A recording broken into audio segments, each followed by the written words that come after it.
దేవుని పరిశుద్ధ నామమునకు ఘనత మహిమ ప్రభావములు కలుగునుగాక. హల్లెలూయా.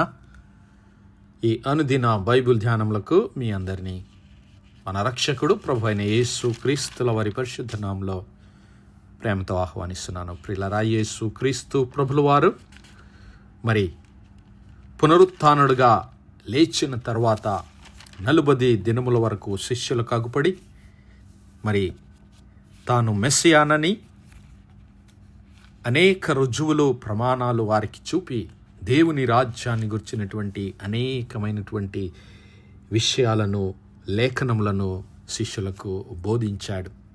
మరి 40వ దినమున ఆ 40 దినములు పూర్తి చేసుకున్న తర్వాత వారందరూ చూస్తూ ఉండగా మరి ఒలీవల కొండ మీద నుంచి ఆయన పరలోకంలోనికి ఆరోహణమైపోయాడు. పరలోకంలోనికి ఆరోహణమైపోతున్నటువంటి ఆ క్రీస్తు ప్రభుల వారు మరి శిష్యులకు తెలియజేసినటువంటి మహోన్నతమైనటువంటి ఆజ్ఞ, the great commission of our Lord Jesus Christ. ఆయన ఈ భూమిని విడిచిపెట్టి వెళ్లే ముందు శిష్యులకు ఇచ్చినటువంటి ఆజ్ఞ, అది గొప్ప అధికారంతో కూడినటువంటి ఆజ్ఞ. ఆ క్రీస్తు ప్రభుల వారు మరి మత్తయి సువార్త 28వ అధ్యాయంలో 18వ వచనంలో నుంచి మనం చూస్తే, యేసు వారి యొద్దకు వచ్చి, పరలోకమందును భూమి మీదను నాకు సర్వాధికారం ఇవ్వబడి ఉన్నది, కాబట్టి మీరు వెళ్ళి సమస్త జనులను శిష్యులుగా చేయండి. Jesus came and speak unto them, saying, all power is given unto me in heaven and in earth. Go ye therefore and teach all nations, baptizing them in the name of the Father and of the Son and of the Holy Ghost. దేవుని నామానికి మహిమ కలుగును గాక. ప్రియులారా, క్రీస్తు ప్రభుల వారు శిష్యులకు మరి ఆ గొప్ప ఆజ్ఞ, మహోన్నతమైనటువంటి ఆజ్ఞను ఇచ్చే ముందు మరి దానితో పాటు తన అధికారాన్ని కూడా వారికి తెలియజేశాడు. ఆయన అధికారంతో వారిని పంపుతున్నాను అనేటువంటి ఒక సూచన వారికి ఇచ్చాడు. అంతేకాదు, ఇదిగో యుగ సమాప్తి వరకు అన్ని వేళలా నేను మీతో కూడా ఉన్నాను అని వారితో చెప్తున్నాడు. పిల్లరా, మరి ఈ అధికారాన్ని ఆయన తండ్రి అయిన దేవుని యొద్ద నుండి పొందుకున్నాడని, ఆ తండ్రి అయినటువంటి దేవుడు అనాది కాలం మొదలుకొని తన ప్రవక్తల ద్వారా ఆ విషయాలను వారికి తెలియజేస్తూనే ఉన్నాడు. రాబోతున్నటువంటి కాలంలో ఒక రాజు, ఒక మెస్సయ, ఆయనను మీ కొరకు పంపిస్తాను, మిమ్మల్ని రక్షించువాడు ఆయనే, మిమ్మల్ని రక్షించడానికి, విడిపించడానికి అధికారము కలిగినటువంటి రాజు ఆయన, సర్వాధికారము కలిగినటువంటి రాజు. అంతేకాదు, ఆయనకున్నటువంటి మరి యొక్క అధికారం ఏమిటి అంటే, మీ పాపములను క్షమించడానికి కూడా ఆయనకు అధికారం కలదు. హల్లెలూయా అనే విషయాన్ని యెషయా గ్రంథం 53వ అధ్యాయంలో మనం చూస్తాం. మీకా గ్రంథము 7వ అధ్యాయంలో మనం చూస్తాం.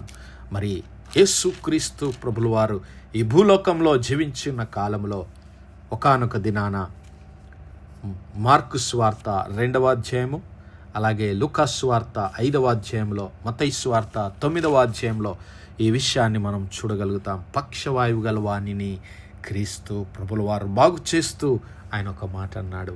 ఏమిటి అంటే, ఇదిగో పాపములు క్షమించుటకు భూమి మీద మనుష్య కుమారునికి అధికారము కలదు.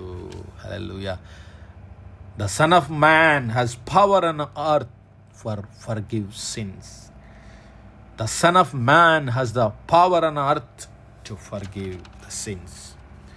ఈ విషయాన్ని ఆయన ఆ యొక్క పక్షవాయువు గలవాని ఆ కపెర్నహూములో ఉన్నప్పుడు మరి ఒక పక్షవాయువు గలవాణిని అతని యొక్క శిష్యులు క్రీస్తు ప్రభుల వారి యొద్దకు మోసుకొని వచ్చారు.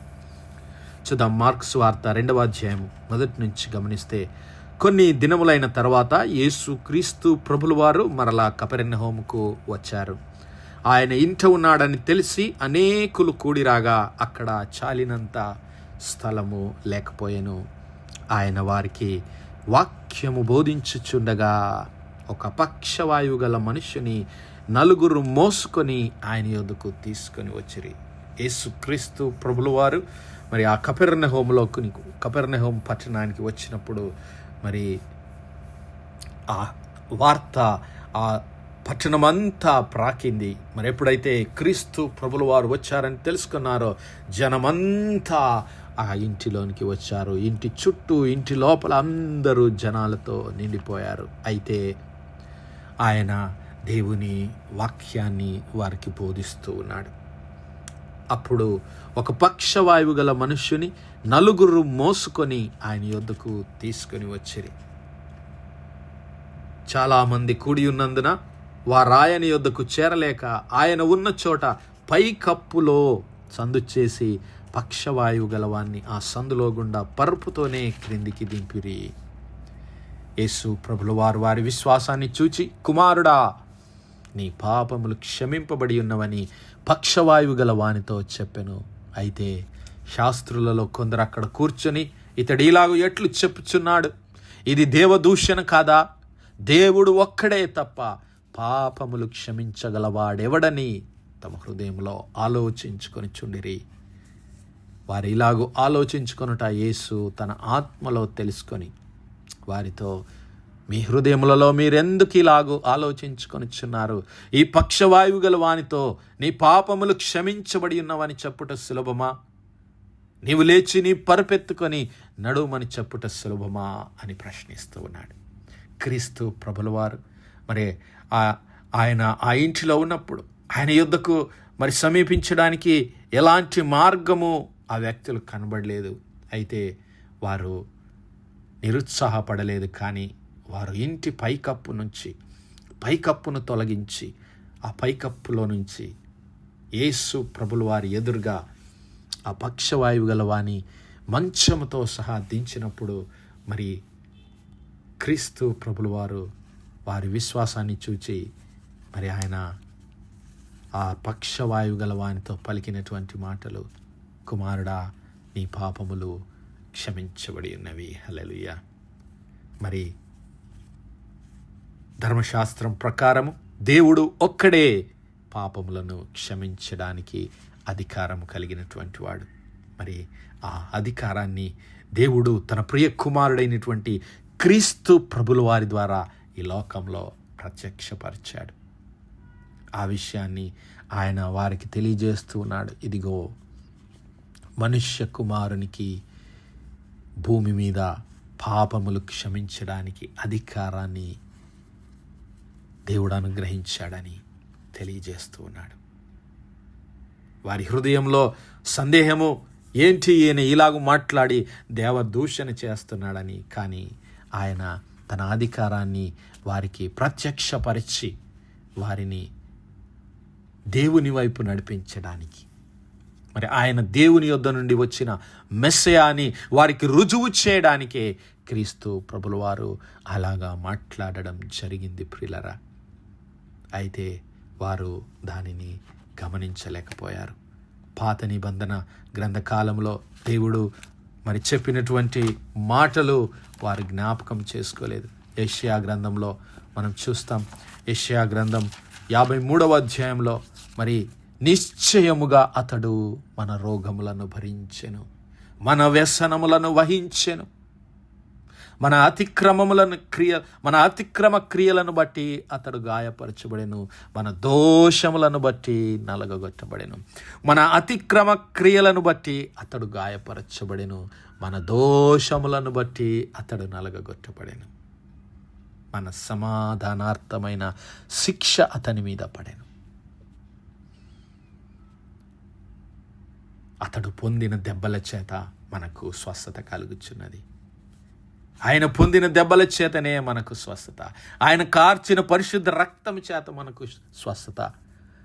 ఇదిగో, మనమందరము గొర్రెల వలె త్రోవ తప్పిపోతిమి, మనలో ప్రతివాడు తనకిష్టమైన త్రోవకు తొలగిపోయాను. అయితే యెహోవా మన అందరి దోషమును అతని మీద మోపాను. అయితే ఆయనను నలగగొట్టడానికి యెహోవాకు ఇష్టమాయను. అతనికి వ్యాధి కలుగజేసిన అతడు తన్ను తాను అపరాధ పరిహారార్థ బలి చేయగా, అనగా మన పాపముల నిమిత్తము తన్ను తాను సమర్పించుకొనగా అతని సంతానము చూచును. అతడు దీర్ఘాయుష్మంతుడగును, యెహోవా ఉద్దేశము అతని వలన సఫలమగును. దేవుని ఉద్దేశము పునరుత్థానము, పాప క్షమాపణ, మరి మానవాళికి రక్షణ. ఈ ఉద్దేశము దేవుని ప్రియకుమారుడైనటువంటి క్రీస్తు ప్రభుల వారి యందు నెరవేర్చాడు దేవుడు. ఏలయనగా ఇదిగో మరి నా సేవకుడు జనుల దోషములను భరించి తనకున్న అనుభవ జ్ఞానము చేత అనేకులను నిర్దోషులనుగా చేయును. ఏలయనగా మరణము పొందునట్లు అతడు తన ప్రాణమును దారపోసెను. అతిక్రమములు చేయబడిన వారిలో ఎంచబడిన వాడాయను. అనేకుల పాపమును భరించుచు తిరుగుబాటు చేసిన వారిని గురించి విజ్ఞాపనము చేసెను. హల్లెలూయా. అందుకే లోక పాపమును మోసుకొని పోయే దేవుని గొర్రెపిల్లగా ఆ క్రీస్తు ప్రభుల వారి లోకానికి రాబోతున్నాడని, మెస్సియా ఈ లోకానికి మరి బలి అర్పణ చేయడానికే వస్తున్నాడని, పస్కా గొర్రెపిల్లగా ఈ లోకానికి వస్తాడని, సర్వమానవాళి పాపములను నిర్మూలం చేయడానికి ఆయన వస్తాడని దేవుడు వాగ్దానం చేశాడు. మీకా గ్రంథం 7వ అధ్యాయంలో 18వ వచనంలో చూస్తే, తన స్వాస్థ్యములో శేషించిన వారి దోషమును పరిహరించి వారు చేసిన అతిక్రమముల విషయమై వారిని క్షమించు దేవుడవైన నీతో సముడైన దేవుడున్నాడా?